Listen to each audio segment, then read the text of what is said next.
অনেক তো বাড়িতে চিকেন বিরিয়ানি মাটন বিরিয়ানি বানিয়েছো, আজ একটু ইলিশ মাছের বিরিয়ানি বানাবে চলো।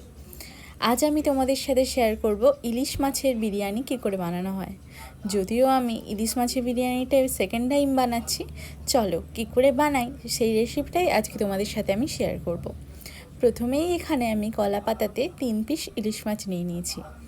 আর ইলিশ মাছগুলোকে নুন হলুদ আর সামান্য সর্ষের তেল দিয়ে আমাদের ম্যারিনেট করে নিতে হবে। ভালো করে ম্যারিনেট করে কিছুক্ষণের জন্য ঢাকা দিয়ে রেখে দিতে হবে। আর এরপরেই আমি এখানে বিরিয়ানি যে চালটা সেদ্ধ করব তার জন্য এখানে দিয়ে দিচ্ছি স্বাদ মতো নুন আর খানিকটা গোটা গরম মশলা। এখানে নুনটা ম্যান্ডেটারি, না হলে না ভাতের মধ্যে নুনটা ঢোকে না, এই সেদ্ধের সময় একটু নুনটা দিয়ে দেবে। তো জল ফুটে ওঠার পর আমি এখানে চালটা দিয়ে দিলাম। তারপরে এখানে কড়াই বসিয়ে নিয়েছি বিরিয়ানির যে মেন গ্রেভিটা প্রিপেয়ার করব বলে। আর বিরিয়ানিতে আলু দেবো না সেটা হতে পারে, আলু ছাড়া বিরিয়ানি জাস্ট ভাবাই যায় না। সেই জন্য এখানে আমি আলুটা দেখতে পাচ্ছ একটু বেশিই আছে, তো আলুটা নিয়ে নিয়েছি।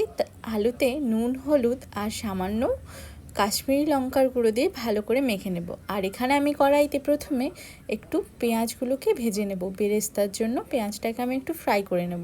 আর এখানে আলুটাও মেখে নিয়েছি, পেঁয়াজটা ভাজার পর আলুটাকেও ভেজে নেব। প্রথমে পেঁয়াজটা ভেজে নিলে কি বলো তো, একটা কড়াইতেই সব হয়ে যায়। তো এখন আমি পেঁয়াজটা ভেজে তুলে রেখেছি। আর এখানে আমার ভাতটা হয়ে গেছে। চালটাকে কিন্তু পুরোপুরি সেদ্ধ করলে হবে না, যাতে সেদ্ধ হতে একটু বাকি থাকে তখনই আমাদের নামিয়ে নিতে হবে। নামিয়ে ঠান্ডা হওয়ার জন্য রেখে দিতে হবে, তাহলে কিন্তু চালটা ঝুরঝুরে হয়। তো আমি এখানে আলুটাকে ভালো করে ভেজে নেব। যেহেতু ইলিশ মাছ বেশিক্ষণ সেদ্ধ হতে টাইম লাগে না, সে কারণে আলুটা ভালো করে ভাজা না হলে তাহলে কিন্তু কাঁচা থেকে যেতে পারে।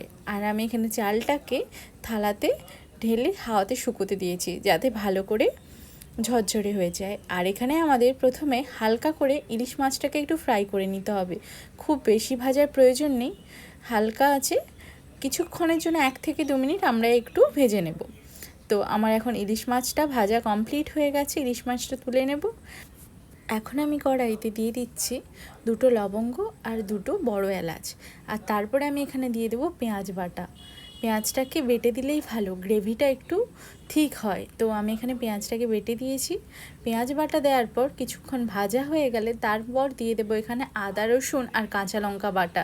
সবগুলোকে আমি একসাথেই পেস্ট করেছি তাই দিয়ে দিলাম। তারপরে আমাদের এখানে ভালো করে মিক্স করে এখানে একে একে আমাদের অ্যাড করতে হবে নুন হলুদ আর কাশ্মীরি লঙ্কার গুঁড়ো। যেহেতু কাঁচা লঙ্কা বেটে দিয়েছি, সেক্ষেত্রে খেয়াল রাখতে হবে যাতে লঙ্কাটা ঠিকঠাক হয়, না হলে কিন্তু ঝাল হয়ে যেতে পারে। এরপরে আমি এখানে দিয়ে দিয়েছি কাশ্মীরি লঙ্কার গুঁড়ো। আর তারপরে আমি দিয়েছি এখানে চিকেন মশলা, সরি চিকেন মশলা নয়, বিরিয়ানি মশলা। এখানে তো চিকেন বানাচ্ছি না, বিরিয়ানি বানাচ্ছি, তাই এখানে বিরিয়ানি মশলাটা আমি দিয়েছি, এভারেস্টে বিরিয়ানি মশলা। তো এরপরে আমাদের ওই বাটিটাকে ধুয়ে সামান্য জল দিয়ে দিতে হবে। আর মশলাটা ফুটে উঠলে আমি এর মধ্যে আলুগুলো দিয়ে দিয়েছি, কারণ আলুগুলো তাহলে ভালো করে সেদ্ধ হবে না, আর এখানে ঝোলের মধ্যে ফুটে গেলে আলুটা সেদ্ধ হয়ে যাবে। আর তারপর ইলিশ মাছ দিয়ে কিছুক্ষণ ফুটিয়েই নামিয়ে নিয়েছি। এখন আমি হাঁড়িটা প্রিপেয়ার করছি যেখানে বিরিয়ানিটা হবে। তো প্রথমেই নিচে একটু ঘিটা ব্রাশ করে নিলাম। ঘিটা ম্যান্ডেটারি, না হলে কিন্তু নিচটায় লেগে যাবে। আর বিরিয়ানিতে ঘি না দিলে কি হয়, যদিও আমি ঘরোয়াভাবে বানাচ্ছি নিজেদের জন্য, সে কারণে খুব বেশি একটা ঘি দিচ্ছি না, কারণ ঘি তো জানোই ওয়েট গেইন হতে পারে, সে কারণে কম ঘি দিয়েছি। নিচে কিছুটা গ্রেভি দিয়ে আর আলু দিয়ে তারপরে একে একে আমি এখানে রাইস, তারপরে বেরেস্তা আর যে ধনেপাতা কুচি সব করে রেখেছিলাম, আর মাঝে মাঝে দিয়ে দিচ্ছিলাম একটু করে বিরিয়ানি মশলা, যাতে ফ্লেভারটা ভালো আসে। এভাবে একে একে সব কিছু রাইস দিতে দিতে পুরো হাঁড়িটাই প্রায় ভর্তি। আর ইলিশ মাছটা কিন্তু সাবধানে তুলে রাখতে হবে, তো সাবধানে আমি এটা হাঁড়ির মিডিল বরাবর দিয়ে দিচ্ছি, যাতে পুরো ফ্লেভারটা উপর থেকে নিচ পর্যন্ত পৌঁছে যায়। তারপরে আবার আমি একটু ভাত দিয়ে তার ইলিশ মাছগুলোকে চাপা দিয়ে দিয়েছি। আর তারপরে দিয়ে দিলাম আমি এখানে পেঁয়াজ, বেরেস্তা যেটা বানিয়ে রেখেছিলাম, আর ধনেপাতা আর চিকেন মশলা। এই দিয়ে আমাদের হাঁড়িটাকে ভালো করে বন্ধ করে দিতে হবে। সব কিছু কমপ্লিট হয়ে গেছে, আর ওপর থেকে একটু ঘি ছড়িয়ে দিয়েছি। আর এখানে দিয়ে দিয়েছি একটু মিঠা আতর। তারপরে এখানে হাঁড়িটাকে কিছুক্ষণের জন্য আমি একটা তাওয়ার উপর বসিয়ে দিয়েছি লো ফ্লেমে। তোমরা চাইলে কিন্তু হাঁড়ির মুখটাকে ভালো করে আটা দিয়ে চিটিয়ে দিতে পারো। আমার আটা মাখার টাইম ছিল না, সে কারণে আমি পরে একটা ভারী শিলনোড়া চাপিয়ে দিয়েছি। আমাদের বিরিয়ানি রেডি হয়ে গেছে। তোমাদের কেমন লাগলো